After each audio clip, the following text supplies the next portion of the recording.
మన లైఫ్లోని అర్థం చేసుకునే మనుషులు ఉండాలంటే అదృష్టం ఉండాలి. మీ లైఫ్లో ఎవరైనా ఉంటే కామెంట్ చేయండి ఫ్రెండ్స్.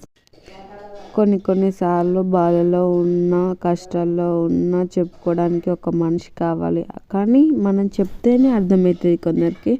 మనం చెప్పకుండానే మన ఫేస్ రీడింగ్ బట్టి కొందరు అర్థం చేసుకున్నాం. అలాంటి వ్యక్తి ఉండడం చాలా గొప్ప మన లైఫ్లోని.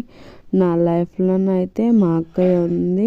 నాకు టైంపాస్ కావడంలే అని మా అక్క కాల్ చేసిన మా అక్క బయటకు వెళ్ళింది డీమార్ట్ మొత్తం చూపెట్టింది. ఎంత ఓపిక అంటే చాలా ఓపిక ఉంది మా అక్కకి. ఐఎమ్ రియల్లీ లక్కీ నాకు మా అక్క దొరకడం. మీ లైఫ్లో ఇట్లా ఎవరైనా ఉంటే కామెంట్ చేయండి. అదృష్టం ఉండాలి, దేనికైనా రాసి పెట్టి ఉండాలి. కొందరు అయితే మొహం మీదనే కాల్ కట్ చేస్తారు. చూడండి ఎన్ని కొనాలా, ఇది కావాలా అది కావాలని అడిగింది నన్ను. Thank you for watching.